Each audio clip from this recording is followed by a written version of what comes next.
Hello everyone, welcome to our Tai Chi programming course. I am Yuanming Hu from MIT CCL, and today we're going to talk about some basic concepts of the Tai Chi programming language.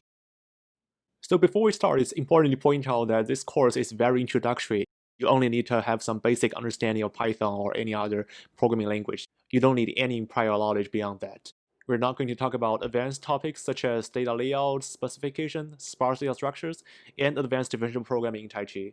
If you're interested in those topics, we are working on a more advanced tutorial. Keep an eye on our website, we'll have it posted very soon. The slides will be hosted online and will keep up to date with the latest Tai Chi version. By the time I do a recording, Tai Chi is at version 0.6.22, but we're doing 2 new releases every week, so by the time you watch the recording, it's probably already a few versions ahead. To find more details about Tai Chi beyond this course, feel free to check out our documentation. It has both English and simplified Chinese version maintained by the Tai Chi's community. And of course, many features of Tai Chi are developed by the Tai Chi community, and clearly I'm not the only developer. This course would not have been made possible without the great efforts from the whole community. Before we start, it's important to have a high-level view of Tai Chi. So what is Tai Chi? Tai Chi is a high-performance, domain-specific language embedded in Python. It is designed for computer graphics applications. When designing Tai Chi, we really care about productivity and portability. We want Tai Chi to be easy to learn, easy to write, and of course, easy to share. Performance is what every computer graphics application cares about. Tai Chi is designed to be data-oriented for maximum memory performance. It automatically parallelizes computational tasks for you. And computation in Tai Chi is done in the form of megakernels, where you do a lot of flops per byte you fetch from main memory. Spatially sparse data structures are very popular in computer graphics, and Tai Chi does have first-class support for those data structures. In fact, data structures in Tai Chi are decoupled from computation, so that you can use sparse data structures as if they are dense. You can freely change your data layout after your computational kernels are done, and that allows you to explore different data layout choices such as array of structures and structures of array. Finally, Tai Chi has a differential programming system that allows you to evaluate gradients of forward computational programs for tasks such as machine learning. Tai Chi can be used not only for computer graphics education, but also for large-scale production rendering and simulation. Here we show a moving discrete material point method simulation implemented using Tai Chi. In this thing, we have over 100 billion particles simulated on a single NVIDIA GPU. The whole simulation takes 8 hours, and one frame takes 13 seconds on average. We use a 4K sparse grid, and 14 gigabytes of GPU memory is used, most of which are used to store the 100 million particle data. The scene is rendered using a GPU path tracing renderer written in Tai Chi as well. It's not easy to visualize this many particles, and we have to reinvent our else. The ML's NPM solver in Tai Chi uses 500 lines of code, and of course the code is publicly available on GitHub. Feel free to download and run it on your own computer. You don't need a high-end NVIDIA GPU to run most of the NPM demos. Alright, let's get started learning this new language. Installing Tai Chi is pretty easy. If you use Python, then basically you can just do python 3-m pip install Tai Chi, and then the Python package manager will help you have Tai Chi ready. Tai Chi is cross-platform. You can easily run it on Windows, Linux, and OS X. You can run Tai Chi on either CPUs or GPUs. And Tai Chi supports multiple GPU backends, including CUDA, OpenGL, and Apple Metal. Of course, if you're using ARM or some fancy Python version, then you will have to build from scratch. We don't have pre-built Tai Chi binaries for Python 3.9. After you have installed Tai Chi's command line interface will be available to you. Perhaps the most important Tai Chi CLI command is the ti example command. You can use that to list all the Tai Chi examples. You can run one example you like, and of course you can show the source code of one of the examples. Tai Chi has over 40 language examples, and they're very easy to learn. Playing with those examples is the easiest way to learn about this new language, and of course to have fun. Please make sure you check them out. Alright, now let's play with a 128-line material point method demo that is interactive. You can use your mouse to attract or repel all the particles. You can press R to reset. Have fun. If you're wondering how it is possible to implement something like this in just 128 lines of code, you can use ti example-p command that will just list all the source code for you.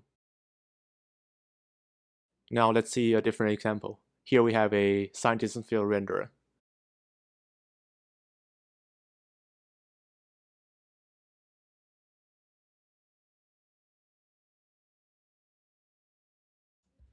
Here's a automatic differentiation example that we'll mention later in this course.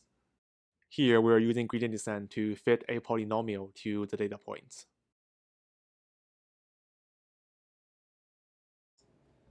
Before writing any Tai Chi program, it's very important to initialize the Tai Chi context. You can do that by calling ti.init and passing your favorite arguments there. Perhaps the most important argument to ti.init is the arc argument that specifies the backend or architecture to use. You can stick to a certain backend by passing in a specific architecture, for example, ti.x64, ti.arm, ti.CUDA, OpenGL, or Metal. If you're not sure which CPU will be used to run your program, feel free to use ti.CPU, and Taichi will then automatically detect the CPU for you. And of course, we have a ti.GPU option that detects possible GPUs for you. If none of the GPUs are detected, Taichi will fall back to CPU. There are many other useful arguments to ti.init, and we'll introduce them later in this course. After the context is initialized, you can now define your data layout. Taichi is statically and strongly typed, and we support various data types such as signed integers and unsigned ones, and of course float point numbers. For signed integers, we support from int8 to int64, and for float point numbers, we support both single and double precision represented using f32 and f64. In practice, we usually just use 32-bit integer types and float point types, and Boolean values now are represented using ti.i32, the 32-bit signed integer type. It's worth mentioning that not all the backends support all data types. The CPU and CUDA backends support all the data types mentioned above, but there are some other backends such as the Metal backend or the OpenGL backend that doesn't support some of the data types. For example, Metal doesn't support i64 and f64. It's just because the Metal or OpenGL API doesn't really support those data types, and it's pretty hard to implement that in Taichi in this case. So elementary data types can be composed into Taichi fields, which is a central concept to the Taichi programming language. As mentioned before, Taichi is data-oriented, and fields are first-class citizens in Taichi. Essentially, fields are just multi-dimensional arrays, and the element of the field can be either a scalar, a vector, or a matrix. That means basically you can allocate scalar fields, vector fields, and matrix fields in Taichi. Field elements are always accessed using the AIJK syntax, basically a field plus the indices. And there are no pointers in Taichi. This allows the Taichi compiler to better optimize your data access code. Just like many other languages, accessing out of bound is undefined behavior in non-debug mode. We do have a bound checker that raises a runtime error in debug mode that helps you to detect access out of bound errors. In this 1 hour course, we're only going to cover dense fields, but it's worth mentioning that Taichi has native support for sparse fields. Basically, that allows you to play with sparse data structures very easily for applications such as physical simulation at very high resolution. Taichi is deeply embedded in Python, and you can just manipulate the fields in pure Python script. Although it might not be very efficient, but it can be useful in certain cases. So after the tensors are declared, you can just read or write its elements in pure Python. So let's look at the script. This is essentially a Python script. Basically, every Taichi program starts with a import Taichi as Tai, and then you have a tai.init to initialize Taichi. Here we have 4 fields. The first field is called A, and as you can see, A equals ti.field with a data type f32, it's a float type, and its shape is 42 by 63. It's essentially a 42 by 63 scalar field with the elements being a f32 float point number. Then we have a vector field B. It has 4 elements with each element being a 3D vector. Its data type is f32, again, a float point number vector. The field C is a 3x5 field of 2x2 matrices. And finally, we have a loss field, and this is kind of special because it has 0 dimensionality and 1 single element. It's a 0D field of a single scalar. After the definition, you can just manipulate the elements in the fields as if they're just multi-dimensional arrays. It's worth mentioning that when you're accessing a 0D field, for example, the loss field here, it's important to still use the index. Here we use the index none. The rule is to always access your fields using a field name plus index syntax, even if it has zero dimensionality. When accessing zero-dimensional fields, always use the index none. So that's all about data. Let's talk about how to do efficient computation in Tai Chi. In Tai Chi, we do computation in something we call Tai Chi kernels. And the language used in Tai Chi kernels is very, very similar to Python. However, the kernel language is compiled, statically typed, lexically scoped, parallel, and differential. There are some slight differences between the Tai Chi kernel language and Python, but in general, they are very, very similar. Tai Chi kernels must be declared with the decorator ti.kernel, and that tells the Tai Chi compiler that you're declaring a Tai Chi kernel instead of a normal Python function. The Tai Chi compiler can then just transform the Python script it just wrote in the function decorated by ti.kernel, and then gradually lower it to efficient parallel kernels on CPUs and GPUs. That's way more efficient than pure Python. Due to the fact that the Tai Chi kernel language is statically typed, it's important to type hint your kernel arguments and return values.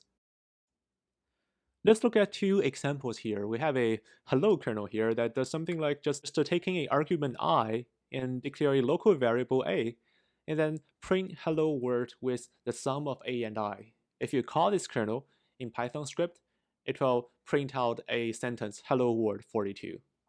It's worth noting that the argument I is type hinted as a ti.i32, meaning that it must be a 32-bit integer. On the lower right of the slide, we have a different kernel, calculate, and it returns a i32 return value. What this kernel does is that it declares a local variable s and accumulates integers between 0 and 10 to it, and the return value would be 45 for this kernel. Apart from kernels, we also have something we call functions in Tai Chi. And functions can be called by Tai Chi kernels and other Tai Chi functions. It's not possible to call Tai Chi function in pure Python at this time. The language used in Tai Chi functions is exactly the same as that in the Tai Chi kernels, but the only difference is that we don't need any type hints for the return values and the arguments of Tai Chi functions. Here we have an example. We have a kernel called triple array that basically for every element in the array, compute the 3 times of the element and then store the result to the array. It calls a simple Tai Chi function, which is triple, and then basically takes in an argument x and then returns the 3 times the value.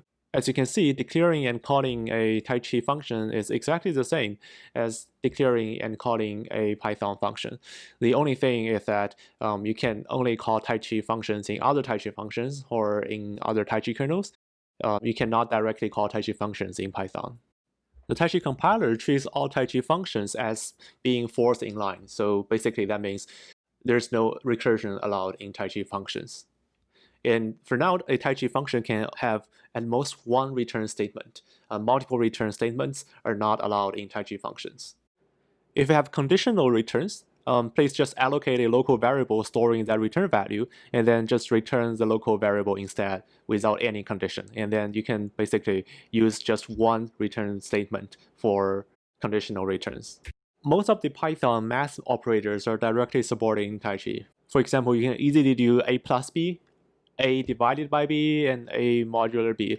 It's worth mentioning that in Python 3, integer division and float point number division have two different symbols. If you have a single slash, then you're doing a float point division. If you have double slash, a slash b, then you're doing a integer division. This is different from other statically typed languages such as C or CUDA, where if you're doing a integer division or float point division, depends on your input data type. In Python 3, you distinguish that using the operator. You have two different operators, and Tai Chi follows this design in Python. Of course, we have other math functions as well, such as sine, cosine, a cosine, and sqrt. You can also cast your data from one type to the other using the ti.cast operator. You can do floor, cell, and many other operations. If you want to generate a random number in Taichi, just use ti.random, and the data type can be either an integer data type or float point data type. If you're passing an integer data type to ti.random, then it will return a value between the minimum and maximum number of that data type. Or if you're passing a float point number, then ti.random will return you a random number between 0 and 1 uniformly. Although most of the Tai Chi operations start with the prefix pi, there are indeed certain operations that are keywords in Python, and we don't really want to prefix it with ti. For example, the ABS operator, which computes the absolute value of its input. And ABS is a Python keyword, so we are not prefixing it with a ti prefix. So just use the 3 letters ABS if you want to compute the absolute value. You can also typecast value x into integer or float point type. Just use int or float keywords in Python. Depending on what's your default precision for integer or float point number, you'll get a i32 or i64 or f32 or f64 return value. Check out our document for more information about the default integer and float point precision. The other interesting feature of Python is something we call chaining comparisons that allows you to write expressions such as a smaller than b smaller than c in a chain manner. We support that in Taichi as well, and this is again different from C or C++, and we're following the Python syntax whenever we can. Taichi has built-in support for small matrices and linear algebra on them. It's worth noting that because all the matrix operations will be unrolled per element, if you have a super large matrix, you'd better use a field instead, and ti.matrix or ti.vector are for small matrices and vectors only. Otherwise, you're going to generate too many instructions for the Taichi compiler, and that will compile super slowly. ti.vector is simply an alias of ti.matrix. The only difference is that ti.vector can have only one column, while ti.matrix can have multiple. Of course, for the small matrices, we provide some basic matrix operations, such as ti.transpose, inverse or trace, determinant. One important thing to keep an eye on is that all the matrix operations do not modify the matrix in place. They simply return you a new and modified matrix instead. For example, v.normalize does not normalize v in place, but return you a normalized version of v instead. If you call a.cast, then you get a new matrix with every element being the typecast version of the element in the original matrix. Of course, we support basic matrix operations such as a plus b, a minus b. If you want to compute the polar decomposition or SVD of a matrix, the matrix has to be 2x2 or 3x3, then simply call ti.polar decompose or ti.svd. So for ti.svd, the return sigma matrix is a diagonal matrix instead of a vector. You can, of course, use the previously mentioned math functions such as ti.sine, ti.cosine on the matrices. Then the operations will be applied to every element in the matrix. It's an element-wise operation. If you want to compute the dot product, just do u.v and it will return you a scalar. The most common mistake Taichi users tend to make is mixing element-wise product and the matrix product. They have different symbols. For element-wise product, we use a star sign, and the matrix product is a @ sign. So in Python, people use @ for matmul, matrix multiplication. And this is really error-prone and hard to debug if you make this mistake. So I'm just making a warning here to save your time in your Taichi programming in the future. Now let's scale everything up and talk about parallelization. There are 2 types of for loops in Taichi. The first type is called range for loops. The range for loops are very similar to normal Python range for loops. But if you're using range for loops as the outermost scope of a Taichi kernel, then it will get automatically parallelized. Of course, you can nest the range for loops into nested for loops, but only the one at the outermost scope will be parallelized automatically. The second type of for loop is what we call struct for loops, and the struct for loops iterates over failed elements. The struct for loops are pretty useful for sparse computing, and it can only live at the outermost level, which means it's always automatically parallelized, and it cannot be nested. We'll talk about struct for loops later. Now let's look at some range for loop examples. The field kernel has 2 for loops. The outer for loop will be parallelized, and the inner one will just be serialized in each parallel thread. The field 3D kernel is slightly different. It doesn't use the range keyword, but uses a ti.ndRange keyword. So as its name indicates, the ndRange keyword generates a multidimensional for loop, and it's automatically parallelized over all the dimensionalities. Here we have a 3D for loop with I ranging from 3 to 8, and j from 1 to 6, and k from 0 to 9. So this is different from nesting 3 loops together, because if you do nesting, then only the outermost for loop will be parallelized, but here we're parallelizing over all the 3 dimensionality. If you really want to do a multi-dimensional parallel for loop, then ND-range would be a nice tool that you can leverage. When talking about auto-parallelization, it's important to point out that it is the loop at the outermost scope that gets parallelized instead of the outermost for loop. So here are 2 examples. In the top example, we have a kernel called full, and you have a parallel for loop there. But in the bottom example, you have a kernel bar, and in the bar kernel, you have a if statement that wraps around the for loop. And in this case, the outermost scope will be the if statement, and then the for loop is no longer in the outermost scope. It will not get auto-parallelized. So this is something to pay attention to.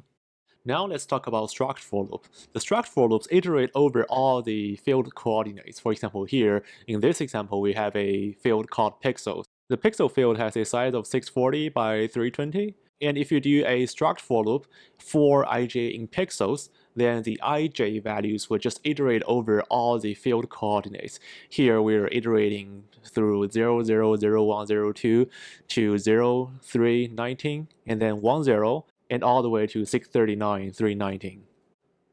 Of course, the struct for loop is always automatically parallelized.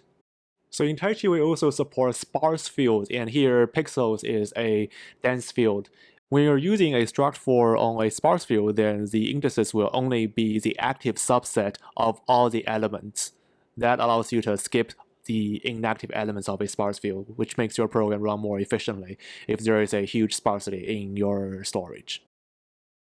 Now let's talk about atomic operations, because when you're doing parallel programming, it's essential to use atomic operations to avoid data races. In Taichi, the good news is all the augmented assignments, something like xi plus equal 1, are automatic atomic. The Taichi compiler would do some inference and try to debug the atomic operations into non-atomic versions for higher performance, but the compiler would use it only if doing this change doesn't change your program's behavior. When modifying global variables in parallel, make sure you use global operations. For example, if you're doing something like a parallel reduction to sum up all the elements in X, make sure you use augmented assignments to ensure atomic operations are used. The Taichi compiler is indeed able to optimize for the parallel reduction cases for you, and it's usually a good idea to use atomic operations to ensure your program is correct. There are 2 ways in Taichi to use atomic operations. The first way is, as just mentioned, just use augmented assignments in Python. The second way is to use ti.atomic_add. This is useful when you want to be more explicit, or when you want to retrieve the return value of the atomic operation. The return value of the atomic operation is the old value before the operation is done. Note that approach 3 in the slide is not atomic, and it's actually a good way if you want your operation to be non-atomic. In Taichi, there are 2 scopes that are clearly separated from each other. The Taichi scope means everything that is decorated with ti.kernel or ti.function. And everything else in the script is just in Python scope.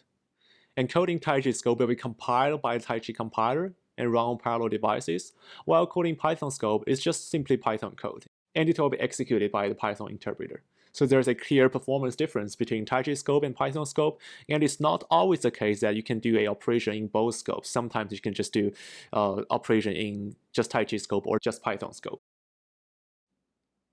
A Taichi program can have multiple phases. Of course, the first thing you have to do is to initialize it, and after the initialization, it's the field allocation phase where you can just allocate whatever field you like. But after the field allocation phase, which means after you launch any kernel or access any field in your Python scope, then you can only do computation. You can no longer allocate new fields there. And after everything is done, you can optionally reset the Taichi system. So the take-home message here is that once you enter the computation phase by launching any kernel or access any field in Python scope, you can no longer create any more fields. Now we're ready to put everything together into a very easy fractal program. In this minimal program, we have just one field, one function, and one kernel. And the kernel parallelizes over all the pixels to compute the Julia set. The function is used to compute the square of a complex number, And basically for each pixel, we have to keep looping until the norm of z is too big, and then we stop iterating. The Julia set pixel intensity would be related to the number of iterations. Then in the main program, we create a TI.GUI instance, which is a built-in graphical user interface system in Taichi. It's portable across different operating systems. Finally, we evaluate the Julia set and visualize it on your screen. So this is what you get after starting the Julia set program.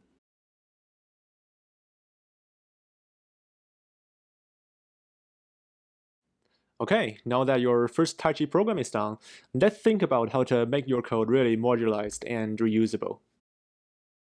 The tricky thing here is Tai Chi is data-oriented, and this kind of data-oriented programming paradigm can make your code really hard to maintain, just because all the data has to be declared in a flat manner instead of a hierarchical manner.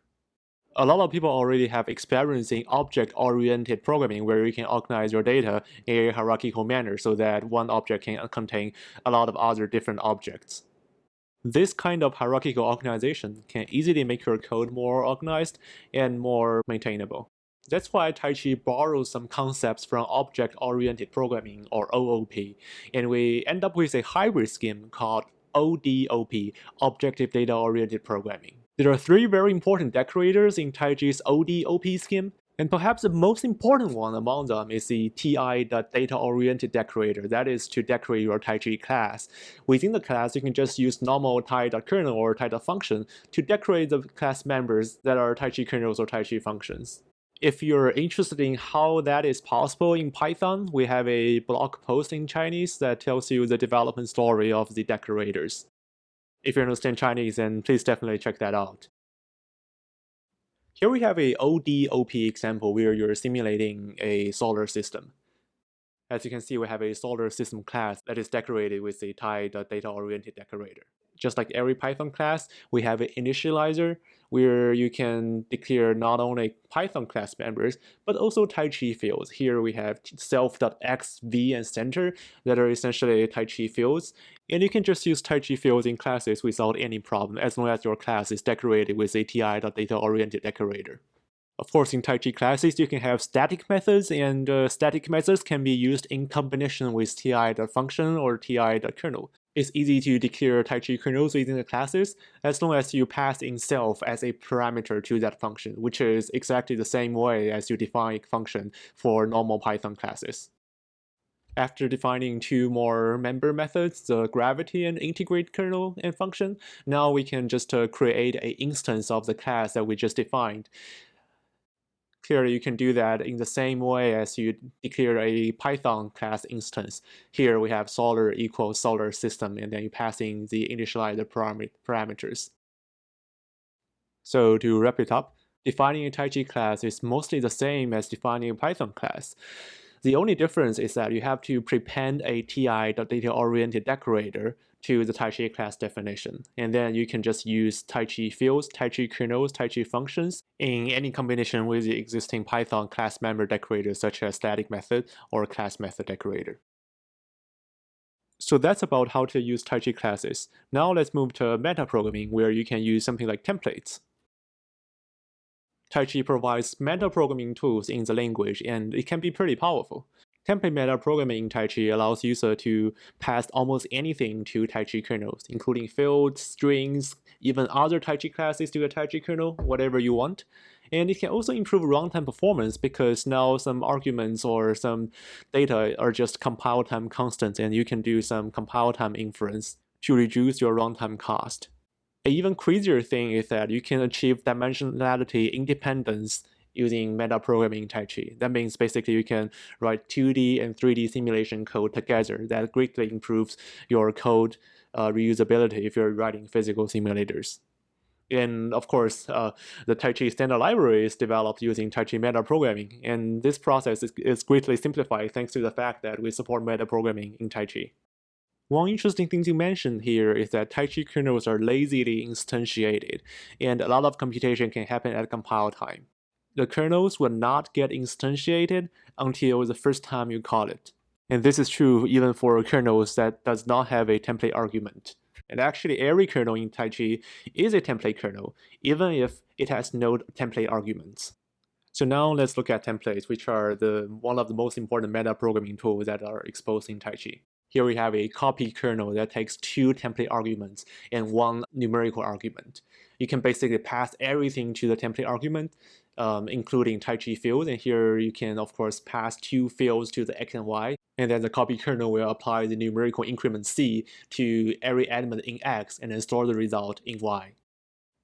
Templates will not only be lazily instantiated, but will also be cached once they are instantiated. For example, if you're invoking copying on A and B this time, and then C and D next time, you'll instantiate 2 kernels. If you call the kernel again on A and B, it will just fetch the precompiled kernel from the kernel compilation cache without recompiling everything once and once again. Different instantiations of a kernel will be distinguished using what we call kernel signatures, and please check out our document for more details on this.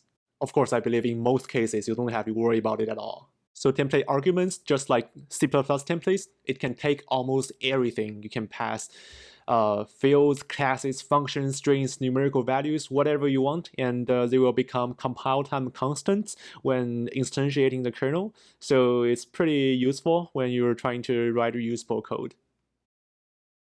Sometimes you can either use a numerical argument or a template argument, but please keep in mind that template argument might lead to a lot of kernel instantiation. For example, in this example, we have a hello kernel and a word kernel. The hello kernel takes a template argument, which means every time you call this kernel with a different integer argument, it will instantiate a different kernel for you every time. So it can be a lot of kernel compilation. But for the word kernel, because you're passing in a numerical argument, the single kernel will be reused for whatever integer value you feed it. So there will be only 1 instance of the word kernel, but will be 100 instances for the hello kernel. Just keep this pitfall in mind. In computer graphics research and development, it's sometimes useful to develop systems for both 2D and 3D. For example, you want to write a simulator that uses 2D for debugging and 3D for final simulation and rendering. In this case, apart from template meta programming, dimensionality independent programming in Tai Chi can be your good friend. For example, here we again have a copy kernel that copies everything from Y to X. Here we are using a struct for, but the issue is if you use traditional struct for, then the number of indices will be dependent on the dimensionality of Y. So what can we do in this case? Well, we have a ti.grouped keyword that allows you to generate a multi-dimensional index pack out of a field. The number of indices is identical to the number of dimensionality in the field. Then basically you can use the packed index to index your fields. So what exactly are the packed indices? Well, if we look at the array op example, the packed indices are essentially a vector of data type int32. The dimensionality of the vector is identical to the dimensionality of your field. So basically, you can do whatever vector operation you would like to the packed indices. They're essentially just vectors. Another meta programming tool that proves to be very useful in practice is something we call field size reflection. And that allows you to fetch field dimensionality information as a compile time constant. For example, here we are declaring a field, which is a ti.field with 5 dimensionalities, and we really want to fetch its shape at compile time. So what can we do? Well, we can just pass that field as a template argument to the kernel, and in the kernel, we can do static print that print. Essentially, it's a print at compile time, and then you can just do x.shape to fetch the shape of this field. Of course, you can also do a compile time for loop that prints each dimension of the shape of that field. Branching is very harmful to performance, especially on parallel devices.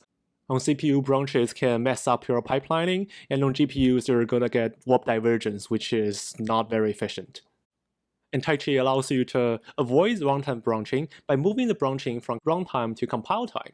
A lot of computation can be done at compile time in Taichi actually, and compile time branching is a very useful tool. So for example, when you're writing a physical simulator and you want to turn on or turn off some kind of friction projection, and then you can just declare a enable projection global variable, and then do your branching dependent on that variable. To use a compile time branching, make sure you use a ti.static function to decorate your if branching. For those who come from C++ 17, this is exactly if const expr correspondence in Taichi. Sometimes it can be very helpful to unroll for loops at compile time for performance considerations. Loop unrolling not only reduces runtime overhead, but also allows the compiler to do better optimization because now you get a flatter code. If you want to unroll your for loop, just wrap your range with a ti.static function call, and then the for loop will get unrolled at compile time. There are actually two reasons to unroll your for loops. The first reason, of course, is to optimize for performance, because unrolled for loop has lower overhead and easier to optimize. The other reason to unroll your for loops is when you're trying to looping over elements of a vector or matrix. This is because indices into Taichi vectors or matrices must be compile time constants, and indices into Taichi fields can be runtime variable. For example, if you're having a X field, which is a 1D field of 3D vectors, you want to access it as X field index plus X matrix index. In this case, the first index can be a variable, but the second one must be a compile time constant. If you really want to loop over the matrix indices, make sure you use a unrolled for loop in this case. This is also one reason why we don't suggest using matrices or vectors with too large size, because unrolling large for loops can generate too many instructions to the compiler, and then it will be a heavy workload for the compiler. You have to wait for a while for your kernel to get compiled. And also for the parallel devices, especially CPUs, executing large instructions will tend to give you instruction cache miss, and that's not going to be very efficient. The last trick you can play to make your Taichi code shorter is variable aliasing. It's often the case in certain kernels you have very long function calls or very long variable names. In this case, it may make sense to create aliases for your functions or variables. The way you do that is again through the ti.static function call. Strictly speaking, ti.static is not really a function call, it's just something like a compiler hint that allows the compiler to treat some assignment at compile time so that you can use the alias of that variable or kernel or function. If you're aliasing a field, then essentially you're creating a by reference copy of that field. Alright, now it's time to talk about differential programming in Taichi. So what is differential programming? Let's say we have a forward program that evaluates f of x. Its differentiable version or its backward version, the backward program, will evaluate partial f partial x. That means we're evaluating the gradients of f with respect to x automatically. Writing the backward program automatically can be very tedious and error-prone. That's why Taichi supports reverse mode Auto-Diff that backpropagates gradients with respect to a scalar loss function f of x. The whole process is done automatically, and you don't have to manually derive the gradients of your forward program. At a very high level, there are two ways to evaluate gradients of a loss function. The first way is to use Taichi's tape system. If you just call the forward kernels in a Taichi tape, then the backward version will be called by Taichi automatically. If you want more control, then you can use the second way, which is just invoke the gradient kernels for gradient evaluation. Here's one minimal example. We're doing gradient-based optimization of a loss function L of x. The loss function is defined to be the least squares difference between vectors x and y, and the free variable is x. When allocating fields that are involving differentiable programming, it's very important to pass in an extra argument, which is needs grad. You need to set that to be true for the system to allocate its gradients. Then you can write your forward kernel and call it with a ti.tape specifying the loss function, which is L in this case. Taichi's tape system will then memorize all the kernel calls and then invoke the corresponding gradient versions in reverse order so that the gradients can be backpropagated from the loss function all the way to all the input fields. There are two demos in Taichi, one called Auto-Diff minimization, the other one called Auto-Diff regression. If you want to learn about Auto-Diff, then those two examples are the most elementary examples to start with. There are many applications of Auto-Diff. The first application would be computing forces from potential energy gradients. As you know, in physics, the force applied on particle in certain cases equals to the total potential energy gradient with respect to the position of this particle.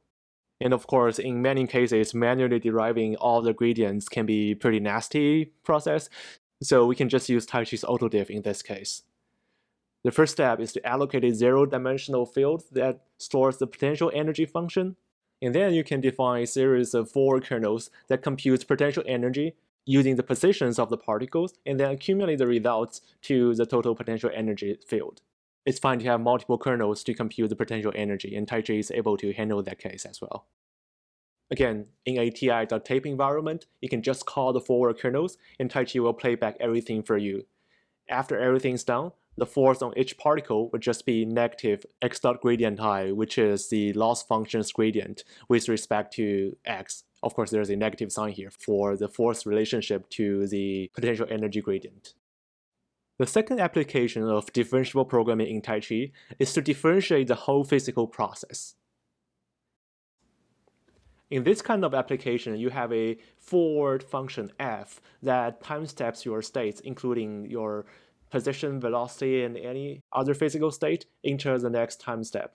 And then Taichi can just backpropagate the gradient of a loss function defined on the final set of state to the initial set of state. Of course, if you have a neural network controller that injects control signals to every time step, Taichi can evaluate the loss function gradient with respect to the neural network weights as well. We have a paper on this called Diff Taichi, where we present 10 differentiable programming demos. Of course, you can use other tools such as TensorFlow, but Taichi code is just way more easier to write and way more efficient to run compared to TensorFlow in this kind of differentiable physics applications. It's worth mentioning that if you consider differentiable physical simulators as a neural network, then you're going to end up with something like 1 million layers, and it can take TensorFlow a while to compile the computational graph, but in Taichi you don't have this issue. So now let's look at some examples. Here's a differentiable material point method simulation, and we use that to optimize a neural network controller. The code for every example we show here is available in the Diff Taichi repository, which is public online. Here we have a 3D crawler soft robot. It has 16 muscles, and we use a few neural network layers to control its motion. The goal is to move forward. Now the same simulation, but we are adding a little bit water to make its life harder. As you can see, it does take a lot more iterations for gradient descent to work to optimize the controller. Here is a mass spring system example. We have 3 cute mass spring robots. The goal is to train a neural network to make them walk to the right. Now some rigid bodies.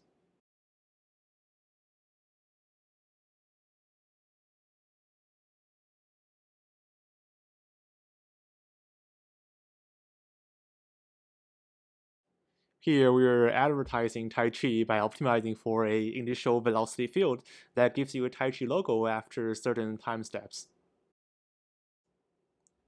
Here's the same thing, but a height field fluid simulation. Now we are doing something even crazier. We write in Taichi a differential water simulator, and then a differential water render, and then feed the render image to VGG16. In this way, we can do something like adversarial water waves. Let's check it out. Here we have an input squirrel image that is classified as fox squirrel by VGG16. After just 10 gradient descent iterations, we can solve for an initial water height field that distorts the squirrel image, and then we can make VGG think it's a goldfish image with very, very high confidence. Make sure to check out the Diff Taichi paper for more examples. When writing differential programs in this kind, a very important thing is to keep the whole computational history, because we need all the forward and backward states when computing the gradients all the way back from the final state to the initial state. You might have to allocate way bigger buffers for all the physical states than just a forward program where you can override your simulation state. The general rule here is to not override anything if you want to evaluate the gradients. Please check out our documentation for more details on how to keep the computational history smartly. And of course, you can use checkpointing tricks to save your memory consumption if you want. Alright, that's mostly about the syntax of Tai Chi programming language. But as you know, sometimes people spend more time debugging their code than actually writing the code. So let's now talk about some tips on debugging Tai Chi programs. First of all, Tai Chi has a debug mode that you need to turn on explicitly when you're initializing Tai Chi. And it's worth mentioning that for now, the debug mode is only supported on CPU or CUDA. If you're running your examples on OpenGL and Metal, and if you don't have CUDA, it's usually fine to just fall back to CPU to have the bug resolved, and then switch to the GPU backend. Tai Chi programs usually gives you the same behavior on CPUs and GPUs, unless you trigger some undefined behaviors such as unhandled data races. Let's look at the shift kernel here. We have two fields, A and B, and we're trying to assign AI as BI plus 1. Note that we're using a parallel for loop with I ranging from 0 to 10. So what's the problem here? Well, the issue is if I equals 9, which is close to the upper bound of the for loop, then I plus 1 would be 10, and clearly B has only elements ranging from 0 to 9, and accessing B10 would be a out-of-bound access, and that is a undefined behavior in non-debug mode. And in debug mode, that will trigger a runtime error, so it's super easy for you to pinpoint which part of your code contains this kind of nasty access out-of-bound error. Of course, if you want, you can also insert runtime assertions to your kernels, and then if the assertion fails, you will get a very loud runtime error that helps you debug your code. Finally, let's talk about some utilities, and perhaps the most important utility functions for a computer graphics programming language is to visually export your results. If you're writing a 2D graphics application, then you can simply make use of Taichi's GUI system. The most useful functions are creating a GUI just by a function call into ti.gui. You can specify the name of the window, the resolution of your GUI, in a tuple of two integers or in a single integer if your width equals to height. You can also specify the background color of your GUI there. And of course, if you want to draw a circle or line, just call GUI.circle or GUI.line. If you have a large number of circles or lines to draw, feel free to call ti.circles and then pass in a numpy array of all the coordinates and color data or radius data. When developing 3D applications, usually you want to export the 3D particles or mesh data using Taichi's PLY writer, and we have a documentation on how this PLY writer can be used. And then we suggest you to use Houdini or Blender to visualize the PLY outputs. And please check out the documentation on how to use the two tools to visualize your exported PLY files. If you're doing 2D visualization, then it's often the case that you want to compile the generated frames into a video so that you can share it on the internet with your friends. To generate the video file, the first step is to dump all the frames into image files on disk. You can do that via ti.gui.show to save the screenshots, or simply use ti.imwrite to save the images with a specific file name. And then you can make use of TI video to create a MP4 format video using all the frames under the current folder. If you want to specify the frame rate, feel free to use the -f argument with the number of frames per second. In certain scenarios, GIF files are just easier to share than a MP4 file, and then we provide the TI GIF utility to convert MP4 files to GIF files for easier sharing on the internet. If you're making the videos, make sure you have FFmpeg installed, and Taichi directly calls FFmpeg, so you need that tool. Alright, that's all for today. If you want to learn more beyond this course, there are a lot more details in Taichi's documentation. And of course, if you found a bug in Taichi, feel free to raise the issue and we'll take a look at it. And if you want to join us and develop this new language, make sure you check out the contribution guidelines in the documentation. As the BDFL of Taichi, I would personally thank my PhD advisors, Professor Fredo Duran and Professor Bill Freeman at MIT, and my internship mentor, Dr. Vino Grover at the media, for supporting the development of Taichi. Again, Taichi is a collaborative project, and we really appreciate everyone's contribution. Finally, if you're attending SIGGRAPH 2020, we do have a Taichi course online Q&A session. If you have any questions or just want to check in and chat about your feedback about this course, feel free to come join us. We welcome any question or any feedback on Tai Chi programming language. Alright, a big thank you to everyone who stayed this long with us. This is the end of the course, and take care in this extraordinary period of time, and see you next time.